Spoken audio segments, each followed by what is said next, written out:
అందరికీ నమస్కారం. Welcome to icon politics. నమస్కారం రాజేష్ గారు. నమస్కారం.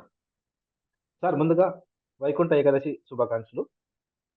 Thank you. వైకుంఠ ఏకాదశి చాలా పవిత్రమైన రోజుగా భావిస్తారు హిందువులు. అందుకే ఆ రోజు వెళ్లి దేవుడి దర్శనం చేయాలని చెప్పేసి గుడికి వెళ్లి దేవుడి దర్శనం చేసుకోవాలని చెప్పి అనుకుంటారు. రాజకీయాల్లో కొత్తగా ఈరోజు ఏదో ఎవరి దర్శనం ఎవరు చేసుకుంటారో నాకు అర్థం కావట్లేదు. ఇక్కడ ఎవరు దేవుడో ఎవరు భక్తుడో అర్థం కావట్లేదు. ఈరోజు ఇన్ని రోజులు అంటే ప్రశాంత్ కిషోర్ మీద ఏడ్చిన టీడీపీ నాయకులు ఒకానొక దశలో లోకేష్ గారు చెప్పారు. ఏంటి ప్రశాంత్ కిషోర్ అంటే జగన్ వల్ల కాక ప్రశాంత్ కిషోర్ అప్పు తెచ్చుకోవాలని, అరువు తెచ్చుకోవాలని. అలాంటి లోకేష్ గారు ఈ రోజు వెళ్లి ఆయనతో ప్రయాణించి ఆయనకి స్వాగతం పలికి చంద్రబాబు నాయుడు గారు, లోకేష్ గారు పార్టీ ఆఫీస్‌లో మీట్ అవ్వడం అనేది దీన్ని ఎలా చూడాలంటారు? దీని గురించి కాస్త చెప్పండి సార్. ఈ ప్రశాంత్ కిషోర్ గారు ఈరోజు చంద్రబాబు నాయుడు గారిని కలిసిన విషయం దీన్ని ఎలా చూడాలంటారు? అసలు కార్యకర్తలు కూడా దీన్ని యాక్సెప్ట్ చేయట్లేదు. దీని గురించి కాస్త చెప్పండి సార్ ఏం జరుగుతుందో? ఇప్పుడు మనకి తెలుగులో ఒక సామెత ఉంది. 1000 ఎలుకలను తిన్న పిల్లి కాశీ యాత్రకెళ్ళింది అని చెప్పని. అంటే 1000 ఎలుకలను తిన్నందుకు పరిహారార్థం కాశీ యాత్రకెళ్ళిందా? పశ్చాత్తాపంతో కాశీ యాత్రకెళ్ళిందా అనేది ఇంపార్టెంట్ ఇక్కడ. నేను హింసకు పాల్పడ్డాను, ప్రాణాలు హరించాను అని చెప్పని పశ్చాత్తాపంతోటి కాశీ యాత్రకెళ్తే మనం కూడా కన్సిడర్ చేయొచ్చు. చేసిన హింస ఎటు చేసేసా, శివుడు మొక్కుకొనొస్తే ఆ పాప పరిహారం జరిగి పుణ్యం వస్తది అని చెప్పని బ్యాలెన్స్ షీట్‌లో లాభాలు, నష్టాలు అంచనా వేసుకొని వెళ్తే దాన్ని మనం ఎట్టి పరిస్థితుల్లో కూడా కన్సిడర్ చేయడానికి ఆస్కారం లేదు. ఇవాళ రాజకీయ పార్టీలకి సర్వీస్ ప్రొవైడర్‌లుగా ఉన్న చాలా మంది వ్యూహకర్తల కన్నా కూడా ఒక వివాదాస్పద, విధ్వంసకర వ్యూహకర్తగా ప్రశాంత్ కిషోర్‌కి దేశవ్యాప్తంగా పేరుంది. మేబీ అతని ట్రాక్ రికార్డ్‌లో ఫెయిల్యూర్స్ కంటే సక్సెస్‌లు ఎక్కువగా ఉండుండొచ్చు. కానీ ఆ సక్సెస్‌లు సాధించే ప్రాసెస్‌లో అతను ఎంచుకున్న విధానం సమాజం పట్ల బాధ్యత లేదు. రాష్ట్రం ప్రజల పట్ల బాధ్యత లేదు. తనకి సర్వీస్ ఛార్జ్ పే చేస్తున్న రాజకీయ పార్టీ గెలుపే లక్ష్యంగా ఎంత విధ్వంసకర, వినాశకర విధానాలు అవలంబించాలో అంత వినాశకర విధానాలు అవలంబించాడు. అల్టిమేట్‌గా ఆ సర్వీస్ ఎవరికైతే తను ప్రొవైడ్ చేస్తున్న రాజకీయ పార్టీ ఉందో వాళ్ళకున్న అనుభవము, వాళ్ళకున్న పరిజ్ఞానము, వాళ్ళ చిత్తశుద్ధి ఇవేటిని పరిగణలోకి తీసుకోలా. నాకు చార్జెస్ పే చేస్తున్నారా లేదా? అంటే ఒక రకంగా రూత్‌లెస్‌గా వ్యవహరించాడు అతను. నిర్దాక్షిణ్యంగా వ్యవహరించాడు. సమాజం పట్ల కనీస మాత్రపు బాధ్యత లేకుండా వ్యవహరించాడు. ఆ వ్యవహరించిన పర్యవసానం అతను 2014లో నరేంద్ర మోడీ గారి గెలుపుకి ఎంతటి స్థాయిలో దోహదం చేశాడో, ఆ దోహదం చేసిన రోజున నరేంద్ర మోడీ గారి వ్యక్తిత్వ స్థాయిని పెంచడం కోసం రాహుల్ గాంధీ గారి వ్యక్తిత్వాన్ని పలచన చేస్తూ ఒక స్ట్రాటజికల్‌గా సోషల్ మీడియా ద్వారా చేసిన ప్రచార పర్యవసానం రాజకీయాల్లో రాహుల్ గాంధీ గారు ఎంతగా ట్రోల్ అయ్యారనేది చూసాం. నరేంద్ర మోడీ గారి వ్యక్తిత్వానికి ఎంతటి స్థాయి ఎలివేషన్ కల్పించారనేది చూసాం. కానీ ఇవాళ ప్రజలు 10 సంవత్సరాల నరేంద్ర మోడీ గారి పరిపాలన చూసిన తర్వాత ఇప్పటికీ నరేంద్ర మోడీ గారు అదే రకంగా ఎమోషనల్‌గా ప్రజలను ఫ్లేర్ అప్ చేసి, ఆ ఎమోషన్స్ మాయాజాలంలో ఎన్నికలు జరిపించుకుంటున్న తీరు చూసినప్పుడు, ఆయనకి ఇచ్చిన ఇమేజ్ ఏంటి ఆ రోజు గుజరాత్ మోడల్ ఆఫ్ డెవలప్‌మెంట్ అనే ఒక ఇమేజ్ క్రియేట్ చేసి, గుజరాత్‌ని అద్భుతంగా, అమోఘంగా అభివృద్ధి చేశారు. అదే మోడల్ ఆఫ్ డెవలప్‌మెంట్ దేశవ్యాప్తంగా కూడా చేయగలుగుతారని చెప్పని ఒక ఇమేజ్ ఆయనకి క్రియేట్ చేశారు. కానీ వాళ్ళ వాస్తవ రూపంగా చూసుకుంటే ఈ రోజుకి ఆయన ఆ గుజరాత్‌కే కన్‌ఫైన్ అయ్యి ఈయన ముఖ్యమంత్రిగానే ఆలోచిస్తున్నారు తప్ప దేశానికి ప్రధానమంత్రి స్థాయిలో 10 సంవత్సరాల తర్వాత కూడా వ్యవహరించట్ల. అటువంటి వ్యక్తికి ఆ రోజు ఆయన ఇచ్చిన ఎలివేషను, అదే సందర్భంలో రాహుల్ గాంధీ గారిని పలచన చేసిన తీరు, సేమ్ అదే స్ట్రాటజీ ఆంధ్రప్రదేశ్ రాష్ట్రంలో కూడా. ఆ రోజు విభజన జరిగిన రాష్ట్రం, గ్రామీణ నేపథ్యం ఉన్న రాష్ట్రం, పారిశ్రామికీకరణ పెద్దగా లేని రాష్ట్రం, రాజధాని కూడా లేని రాష్ట్రం, లోటు బడ్జెట్‌తో ఏర్పడ్డ రాష్ట్రం, విద్యా, వైద్యం, ఉపాధికి పక్క రాష్ట్రాల మీద ఆధారపడుతున్న రాష్ట్రం. అటువంటి రాష్ట్రంలో విభజన జరిగిన తర్వాత మొట్టమొదటి ముఖ్యమంత్రిగా బాధ్యతలు చేపట్టిన చంద్రబాబు నాయుడు గారు ఒక్కొక్క అంశాన్ని అంటే ఒక్కొక్క ఆ రోజు ఏంటి పరిస్థితి? హైదరాబాద్‌ని ఉమ్మడి రాజధానిగా ఇక్కడి నుంచి పరిపాలన చేయాల్సిన పరిస్థితుల్లో రాజధాని నిర్మాణానికి నిర్ణయం తీసుకొని అక్కడ ఒక్కొక్క కార్యాలయ నిర్మాణానికి పూనుకుంటూ రాష్ట్రాన్ని మళ్ళీ తిరిగి ఒక ప్రాపర్ బ్రాండింగ్ తీసుకు అడుగులేంచుతా రోడ్ ఇన్ఫ్రాస్ట్రక్చర్ దగ్గర నుంచి పవర్ షార్టేజీ, కరెంటు కోతలతో సతమతం అవుతా ఉంది.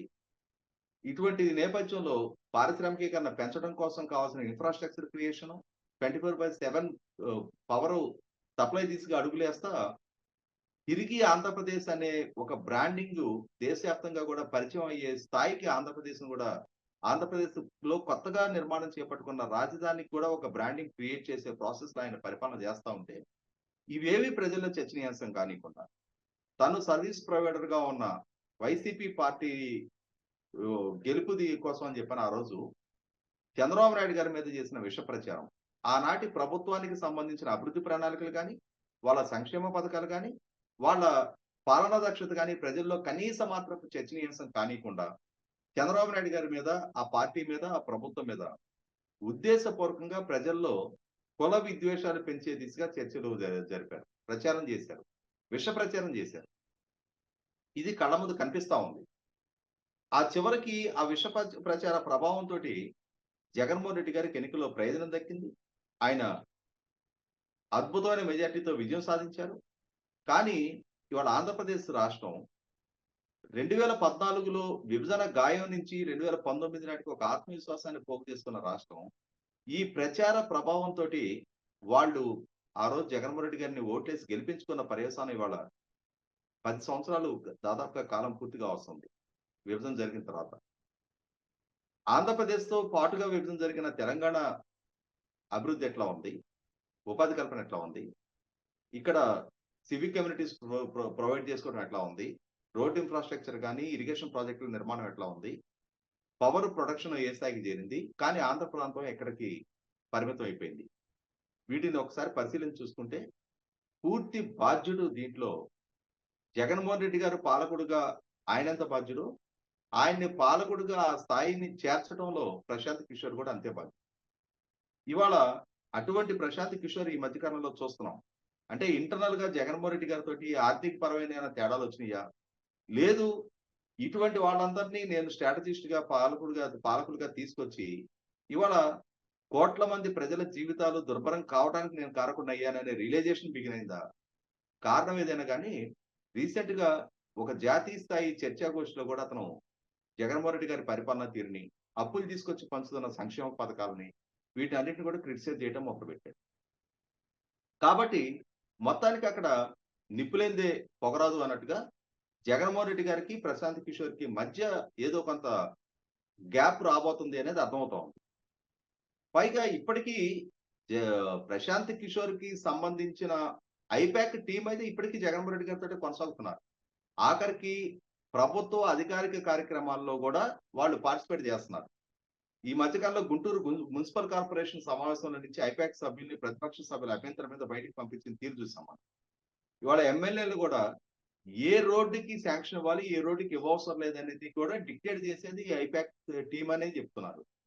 మరి ఇటువంటి నేపథ్యంలో ఇవాళ ప్రశాంత్ కిషోర్ ఆయన తెలుగుదేశం పార్టీ అధినేతగా ఉన్న చంద్రబాబు నాయుడు గారిని కలవడానికి రావడం అనేది ఖచ్చితంగా రాష్ట్రాన్ని విస్తుగొల్పే వార్తే అది. ఈ మధ్య కాలంలో చంద్రబాబు నాయుడు గారు అరెస్ట్ జరిగిన నేపథ్యంలో లోకేష్ ఢిల్లీలో ఉన్న సందర్భంగా లోకేష్‌ని కలవటం జరిగిందని చెప్పని, వాళ్ళ మధ్య కొంత చర్చలు జరిగినాయి అని చెప్పని, ఈ రోజు ఆ చర్చల కి కొనసాగింపుగానే జగన్మోహన్ రెడ్డి గారి ప్రభుత్వ పరిపాలనా తీరుకు సంబంధించిన ఒక సర్వే రిపోర్ట్‌ని వాస్తవ పరిస్థితిని తన బృందం నుంచి సేకరించిన సమాచారాన్ని చంద్రబాబు నాయుడు గారికి ప్రెజెంట్ చేసినట్టుగా వార్తలొస్తున్నాయి. అయితే వాస్తవ పరిస్థితి ఏంటి అంటే, జగన్మోహన్ రెడ్డి గారి ఒక్క ఛాన్స్ పట్ల ఆకర్షితులై ఆయనకు ఓట్లేసిన ప్రజలివాళ జగన్మోహన్ రెడ్డి గారి పాలనా దక్షత పట్ల విముఖత ఉన్నది వాస్తవం. తప్పు చేశామన్న భావనలోకి ప్రజలొచ్చేశారు. కాబట్టే మీకు 2022 మేలో జరిగిన తెలుగుదేశం పార్టీ మహానాడు కి ఎంత స్పందనొచ్చింది.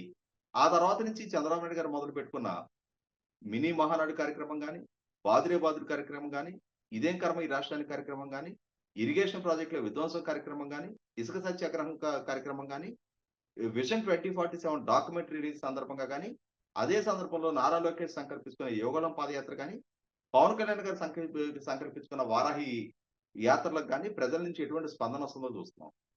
ప్రభుత్వ వ్యతిరేక ఓటు చీలనివ్వకుండా ఉండే లక్ష్యంతో ఈ రెండు పార్టీల మధ్య ఒక సైద్యంతో ఎన్నికలకు వెళ్ళాలి అని చెప్పని తీసుకున్న నిర్ణయం కూడా ప్రజలు స్వాగతించారు. ఇరు పార్టీల శ్రేణులు కూడా సమన్వయంతో పనిచేయడానికి సిద్ధపడతా ఉన్నారు. రెండు పార్టీలు కూడా రాష్ట్ర స్థాయి నుంచి ఇవాళ నియోజకవర్గ స్థాయి వరకు కోఆర్డినేషన్ కమిటీ మీటింగులు ఏర్పాటు చేసుకుంటున్నారు. ఆ రెండు పార్టీలు రేపు ప్రాపర్ గా ఓటు ట్రాన్స్ఫర్ తీసుకే కూడా అడుగులు వేస్తున్నారు. ఇటువంటి నేపథ్యంలో ఇప్పుడు ప్రజలు ఆల్రెడీ ఒక నిశ్చాప్రాయానికి వచ్చేస్తున్న నేపథ్యంలో జగన్మోహన్ రెడ్డి గారి పార్టీ అంతర్గత సంక్షోభంలో కొట్టిపెట్టడతా ఉంది. ఆయన పార్టీ నుంచి శాసనసభ్యులు దూరం జరుగుతున్నారు. ఆయనే కొంతమంది శాసనసభ్యుల్ని పిలిచి మీకు టికెట్లు ఇవ్వట్లేదని చెప్తున్నారు. ఒక అన్రెస్ట్ కి ఆ పార్టీ లోనవుతా ఉంది. ఇటువంటి సందర్భంలో రీసెంట్ గా నారా లోకేష్ యువగళం నవశకం పేరిట తన పాదయాత్ర ముగింపు సందర్భంగా జరిగిన విజయోత్సవ సభ కూడా ప్రజల నుంచి ఎటువంటి స్పందన వచ్చిందో చూసాం మనం. ఇటువంటి సందర్భంలో ప్రశాంత్ కిషోర్ మీదో ఇంకొకరి మీద ఆధారపడాల్సిన పరిస్థితిలో తెలుగుదేశం పార్టీ ఇవాళ ఇటువంటి వ్యూహకర్తల మీద ఆధారపడి ఎన్నికలకు వ్యూహాలు రచించుకోవాల్సినంతటి అపరిపక్వ స్థితిలో తెలుగుదేశం పార్టీ ఉందని నేను అనుకోవట్లా. ఖచ్చితంగా తెలుగుదేశం పార్టీకి ఉన్న సుదీర్ఘ ఎన్నికల నేపథ్యం, రేపు ఎదుర్కోబోతున్న అసెంబ్లీ ఎన్నికలు తెలుగుదేశం పార్టీ ఆవిర్భావం తర్వాత జరగబోతున్న 10వ ఎన్నిక. 1983 నుంచి 83, 85, 89, 94, 99, 2004, 2009, 2014, 2019లో జరిగిన ఎన్నిక 9వ అసెంబ్లీ ఎన్నిక. రేపు 2024 జరగబోతున్నది 10వ అసెంబ్లీ ఎన్నికలు. ఇంత సుదీర్ఘ అనుభవము, ఇన్ని సార్లు అసెంబ్లీ ఎన్నికలు, పార్లమెంట్ ఎన్నికలు, స్థానిక సంస్థల ఎన్నికలు, ఇన్ని ఎన్నికలను ఎదుర్కొన్న నైపుణ్యము, అనుభవము, పరిజ్ఞానం ఉన్న తెలుగుదేశం పార్టీకి ఇప్పుడు ఎవరినో వ్యూహకర్తని హైర్ చేసుకొని వాళ్ళ మీద ఆధారపడి ఎన్నికలకు వ్యూహాలు రచించుకోవాల్సిన అవసరం లేదు. కష్టమైన నష్టమైన తెలుగుదేశం పార్టీ శ్రేణులే ఇప్పటిదాకా తెలుగుదేశం పార్టీని గెలిపిస్తూ వచ్చారు. తెలుగుదేశం నాయకత్వానికి అండగా ఉంటూ వచ్చారు. తెలుగుదేశం పార్టీ పట్ల, ప్రజల పట్ల, సమాజం పట్ల అంకిత భావంతో పనిచేస్తా వచ్చిన కార్యకర్తలు లక్షలాది మంది ఈ రోజుకి తెలుగుదేశం పార్టీకి అన్ని ఆటుపోట్లలో తెలుగుదేశం పార్టీ గెలిచిన రోజు వాళ్ళే అండగా ఉన్నారు. తెలుగుదేశం పార్టీ ఓడిన రోజు పార్టీ పట్ల అంకిత భావంతో, చిత్తశుద్ధితోటి వాళ్లే రక్షణగా పార్టీకి నిలబడి ఉన్నారు. నాయకుడిని వాళ్లే కాపాడుకుంటూ వస్తున్నారు. ఇవాళ అధికార పార్టీ వైపు నుంచి ఎన్ని ప్రలోభాలు వచ్చినా, ఎన్ని ఒత్తిళ్లు వచ్చినా, కేసుల పేరిట వేధింపులకు గురి చేసిన, దాడులు దౌర్జన్యాలకు గురి చేస్తున్న, ఆర్థిక మూలాలను దెబ్బతీసే ప్రయత్నం చేస్తున్న తెలుగుదేశం పార్టీ శ్రేణులు అక్రమ కేసులకి బలవుతున్నా కూడా ఈ రోజుకి పార్టీని అండగానే పార్టీ పట్ల అంకిత భావంతో పనిచేస్తున్న శ్రేణులు ఇవాళ తెలుగుదేశం పార్టీకి ఉన్న నేపథ్యంలో ఇటువంటి వ్యూహకర్తల మీద ఆధారపడాల్సిన దుస్థితి తెలుగుదేశం పార్టీకి లేదు. అతను వాలంటరీగా వచ్చి అతను ఏదైనా అంటే తను చేసిన తప్పుకి ప్రాయశ్చిత్తం దిశగా ఏదైనా సర్వీస్ ప్రొవైడర్ గా అతను కొద్దిపాటి సర్వీసెస్ అందివ్వడానికి ముందుకు వస్తే వచ్చేటమో కానీ, నా ఉద్దేశం అయితే మీరు ఇందాక ప్రస్తావించింది వాస్తవం. సగటు తెలుగుదేశం అభిమాని, సగటు ఆంధ్రుడు ఇతని వ్యూహాల పర్యవసానం ఆంధ్రప్రదేశ్ రాష్ట్రం ఎదుర్కొంటున్న కష్టాలు కడగండ్ల కళ్ళ ముందు కనిపిస్తున్న నేపథ్యంలో ఒక విచ్ఛిన్నకారుడిగా, ఒక విధ్వంసకారుడిగా తన క్లయింట్స్ గెలిపే లక్ష్యంతో అతను అమలు చేసిన విధానాలు ఇవాళ రాష్ట్రాన్ని ఎక్కడి నుంచి ఏ స్థితికి దిగజార్చినాయి అనేది కళ్ళ ముందు కనిపిస్తున్న నేపథ్యంలో నవ్వార్ నెవర్ అనే పరిస్థితిలో జరగబోతున్న ఎన్నికల్లో అతని మీద ఆధారపడి ఎన్నికలు జరిపించుకోవాల్సినంతటి అవసరము, అగత్యం తెలుగుదేశం పార్టీకి లేదు. కాబట్టి ఖచ్చితంగా తెలుగుదేశం పార్టీ నాయకులుగా ఉన్న చంద్రబాబు నాయుడు గారైనా, లోకేష్ గారైనా, లేదు ఇవాళ మిత్రపక్షంగా వస్తున్న పవన్ కళ్యాణ్ గారైనా వారి శక్తియుక్తులు, వారి బలము, వాళ్ళ బలగము, వారికి ఉన్న శ్రేణుల అంగబలము, వీటన్నిటి గురించి అవగాహన ఉన్న నాయకులే కాబట్టి ఎన్నికలను ఎదుర్కోవటం అనేది వారికి ఏం కొత్త కాదు. ఇటువంటి నేపథ్యంలో ప్రశాంత్ కిషోర్ మీద అతిగా ఆధారపడతారని చెప్పని నేను కూడా అనుకుంటున్నాను. మేబీ జగన్మోహన్ రెడ్డి గారు ఆయన ఏం చేస్తున్నారు, తెలుగుదేశం పార్టీని డిమోరలైజ్ చేయడం కోసం, తెలుగుదేశం పార్టీ నాయకుల్ని డిమోరలైజ్ చేయడం కోసం కొన్ని వ్యూహాత్మకమైన ఎత్తుగడలు ఆయన ఇప్పటిదాకా అవలంబిస్తూ వచ్చారు. తెలుగుదేశం పార్టీ నుంచి ఫిరాయించిన వల్లభనేని వంశీని, కొడాల నాని గారిని, లక్ష్మీపార్కి ఇటువంటి వాళ్ళని తెలుగుదేశం పార్టీ నాయకుల మీదకి ప్రయోగించి వాళ్ళ చేత దూషణ పోషణలు చేయిస్తున్న తీరు చూసాం మనం. మేబీ అటువంటి ఒక వ్యూహాత్మకంగా జగన్మోహన్ రెడ్డి గారిని డిమోరలైజ్ చేయడం కోసం నిన్నటి వరకు అతనికి స్ట్రాటజిస్ట్ గా పనిచేసిన ప్రశాంత్ కిషోర్ ఈ రోజు మా దగ్గరకు వచ్చాడు అనేది కొంతవరకు ఒక మైండ్ గేమ్ కు పడితే అంతవరకు పర్వాలేదు, కానీ అతని మీద ఆధారపడి అతని సలహాలు తీసుకొని దాని ప్రకారం అడుగులు వేయాల్సిన దుస్థితిలో తెలుగుదేశం పార్టీ వెళ్లే పరిస్థితులు ఉంటదని అనుకోవట్లేదు. చంద్రబాబు నాయుడు గారు అంతగా దిగి ఎవరో సలహాదారుల మీద ఆధారపడి ఎన్నికలకి సిద్ధపడతారని చెప్పి నేను కూడా అనుకోవటంలా. కాబట్టి ఇక్కడ ఖచ్చితంగా తెలుగుదేశం శ్రేణులు కూడా డీమోరలైజ్ అవ్వాల్సిన అవసరం లేదు. చంద్రబాబు నాయుడు గారికి ఉన్న అనుభవము, పరిజ్ఞానము, నైపుణ్యము, ప్రజల పట్ల, సమాజం పట్ల ఆయనకున్న అంకిత భావం ఏంటి? ఆయనకు విజన్ ఏంటి అనేది మనకందరికీ తెలిసిన నేపథ్యంలో, ఇవాళ ఏ ఒక్కరు కూడా డీమోరలైజ్ అవ్వాల్సిన నెస్టీ లేదని చెప్పని నేను అనుకుంటున్నాను. ధన్యవాదాలు సార్. మీ స్పందన తెలియజేసినందుకు. చూద్దాం. ఎందుకంటే టీడీపీ కార్యకర్తలు కోరుకుంటున్నది ఏంటంటే, వాళ్ళ పార్టీ ఓటమికైనా, గెలుపుకైనా వాళ్ళే బాధ్యతగా భావిస్తున్నారు. అంతేగాని ఇలాంటి ప్రశాంత్ కిషోర్ గారు, ఇలాంటి వాళ్ళ అవసరం లేదని కోరుకుంటున్నాను. చూద్దాం చంద్రబాబు నాయుడు గారు ఎంత దూరం తీసుకెళ్తారు ఈ విషయాన్ని. ధన్యవాదాలు సార్.